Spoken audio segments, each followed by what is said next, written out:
Welcome to a brand new series, Everyday People the Experience. I'm Sheila, your host. The programme is designed to chronicle those who leave their footprints on the shores of Nevis, for those who came to visit, to stay, and who will certainly return to Nevis. Here are their stories. So Richard, you're here in Nevis. I mean, this is paradise without a doubt for everybody, and I know for you it must be. And I know it's your second time here.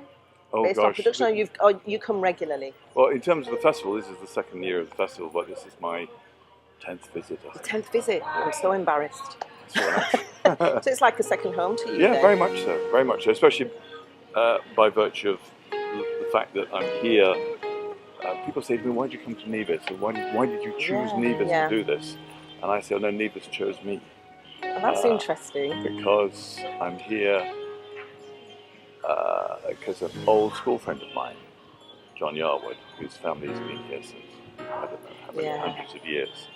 He and I went to school together in England, because I'm an expat like he was. Right. You know, I was born in Singapore and lived my really? formative years in the Far East. Oh, wow. So tropical conditions are second home to me. We were at school together, great friends, and then you go on and pursue your university career or whatever, and we lost touch for 43 years. Really? Yeah.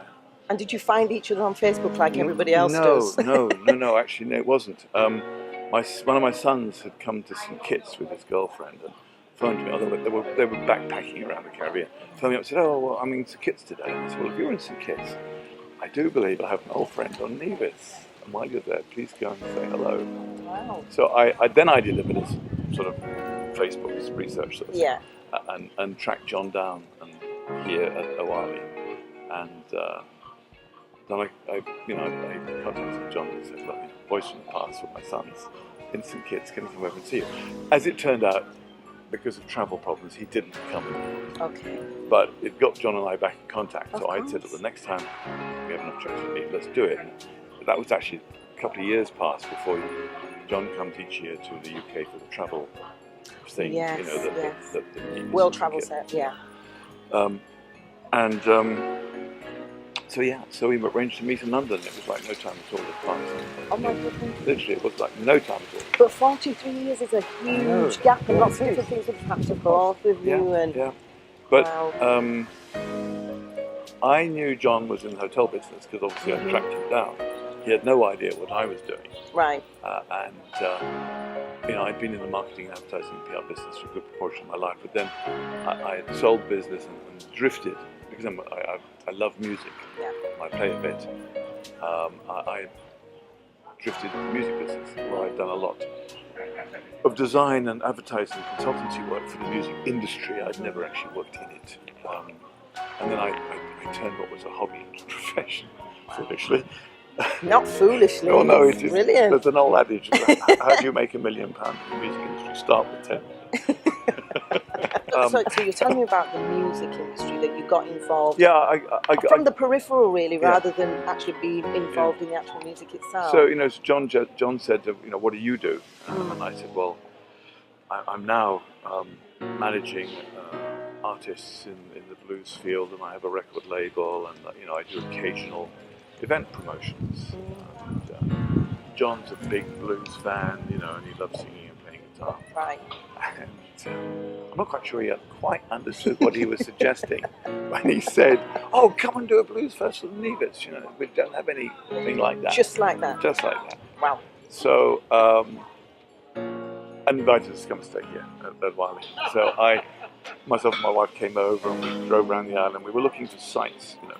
I needed to understand the actual practical implications of trying to do something here, because there's not a great deal of infrastructure that we can call on.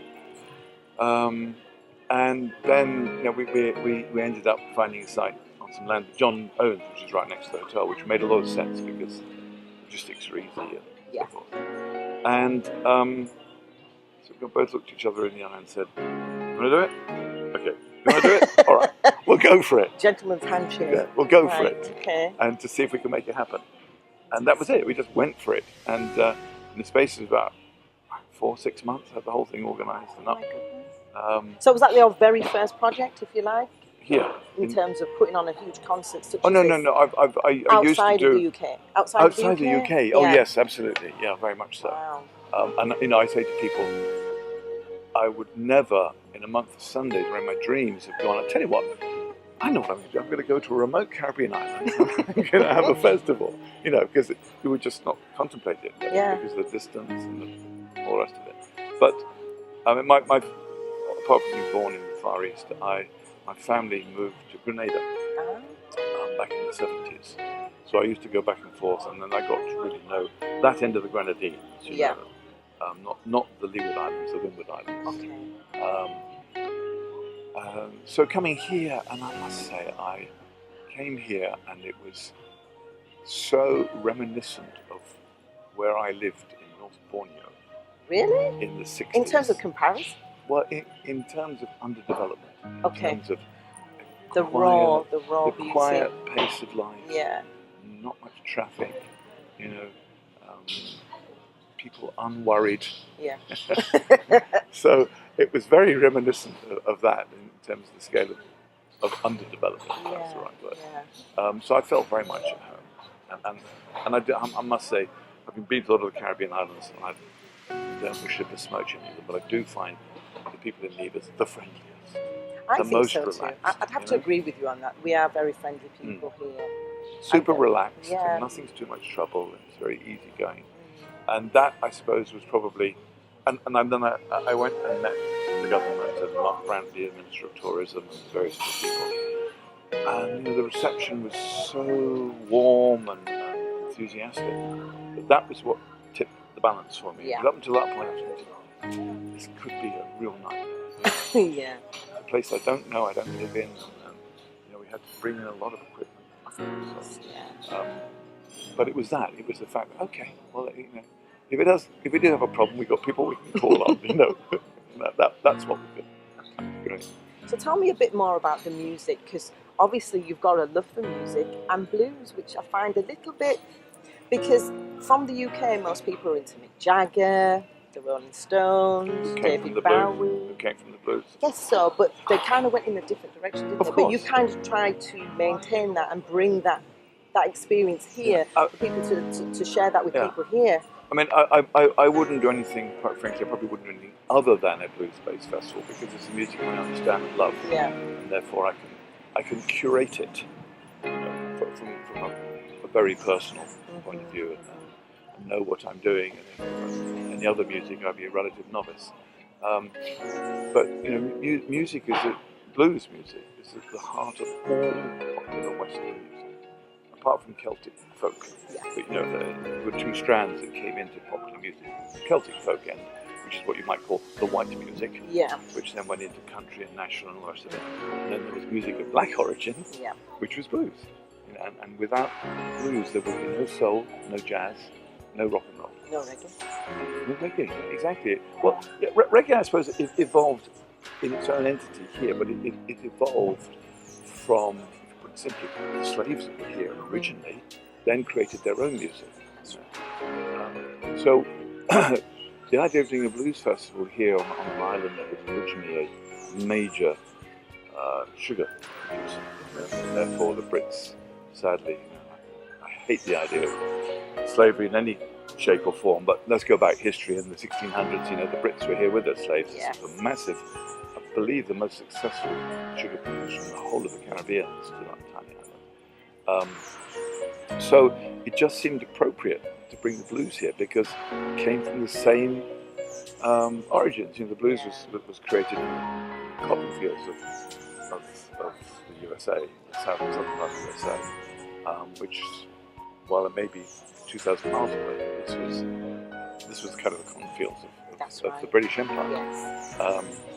And it just seemed to make sense. There was a synergy, you know, although very few people on the island then really understood what I was talking about, because they're in soca and salsa and calypso and reggae. That's why I was surprised that you brought the element here, because like you just said and confirmed, the music of the people from this island is really about soca, calypso, a touch of reggae, not lots of it really. No, that's right. But mainly soca, and so I wondered if it would work, and clearly it has, because you're here for a second year running, so it must have hit some hearts, Yeah, you know, and it's an education as well, it is, and if you think about an it. education for me, because when having decided that I would do this, I wanted to go and find some historical perspective, and I discovered that there's a man called Alan Lomax in the 60s, 50s and 60s in the US, who set out to catalogue the roots of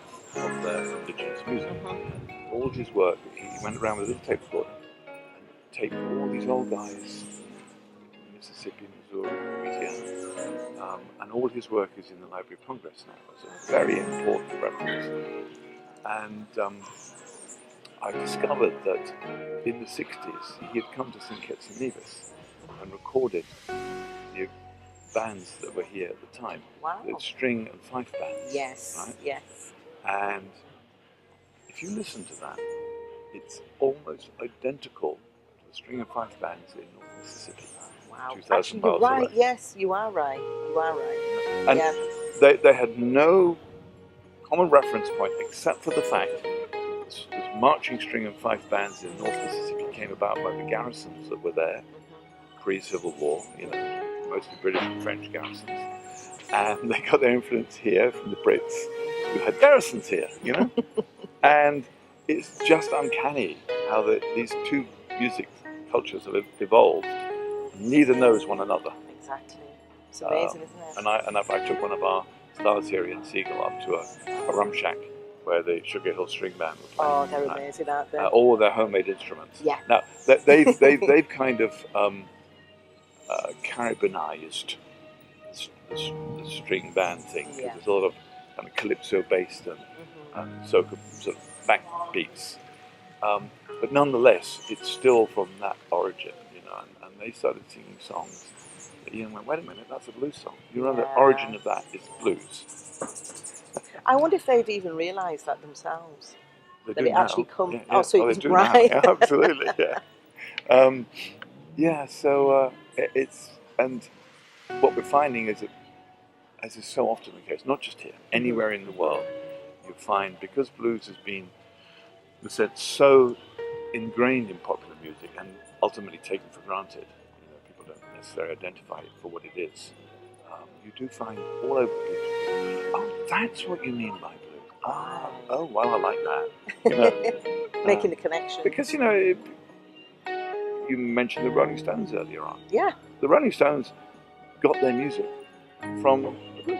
You know, they were, Muddy Waters is quoted, you know, the arch electric bluesman from the 50s. He's quoted as the fact that he actually wouldn't have had a career if it weren't for the Rolling Stones. Because they took his music and introduced it to a middle-class white population in America, because it was then dying in the US as a music. And the Rolling Stones made it marketable again. Gosh. And they're doing quite well, aren't they? Because they went to Cuba. Yeah, that's right. They broke into Cuba and they sold their music to like thousands of people who'd never even heard of them until they actually arrived in Cuba to play that night. So that they've kind of, the Rolling Stones and I mean, it was called then the British Invasion. Yes. Because we took the blues, repackaged it, sold it back to the Americans with the Rolling Stones, with Led Zeppelin, with Fleetwood Mac, all those great bands, and they all came from the blues, totally. So it's there in every strand of music. You know, the festival here that we're running is not. It's not purist blues. You know, it's popular blues. It's got its soul influences and its gospel influences, and it's sort of funk and rock influences. Yeah, so we're doing something covering for that. everybody, really. That's right. Yeah, and the islands certainly seems, and St Kitts as well, they certainly seem to be warming to it. Yeah, I think they are. I know there's lots of people coming from St Kitts to support it again this year. So that must make you feel really good inside. Well, hopefully, because last year, because we were under so much pressure just to stage it, get it to happen, that we kind of overlooked the logistics of getting people from there to here. Yeah. So this time we've gone out and contracted boats to ship people up and over and give them the opportunity to get back again if they wanted to do that the same night. Yeah, you know. yeah. Fabulous. But we also, you know, what one of the other things was give it a sense of reason and purpose apart from the cultural blues thing. Was also to, I mean, Ireland's very dependent on tourism. That is the industry. Mm-hmm. So we picked the time we picked was to extend the tourist season. Yes. You know, which normally kind of peters out Yeah. at the end of March. Now, hopefully, we've run it through to the end of April almost. So people will come and stay longer. Yeah, and so the economy on the island should benefit considerably from Absolutely. it, hopefully. Without a doubt. What do the folks think back at home that you're doing all this here? What a dream job! Yeah. You know, I bet when you came up with the idea, they thought you were crazy, right? well, people went, where? Exactly where? Where? Where's Nevis? I was really surprised by the lack of knowledge of where. Yeah. I mean, you say St Kitts and Nevis, and people go, oh, St Kitts, yeah. Oh, because of the cricket. Right. And England played cricket in St Kitts. That's right, yeah. So people have heard of St Kitts, but very few have heard of Nevis. So where? Well, it's been absolutely wonderful having a chat with you. I mean, Pleasure, I could stay here all day and just listen to you because you're an amazing young man. Young man, thank you. And I hope to see you again next year Uh-huh. with more acts and a bigger venue. And I'll see you on one of the festival nights. You will definitely see me on one of the festival nights. Right, good, Thank you. excellent. Thanks, you. Thank you.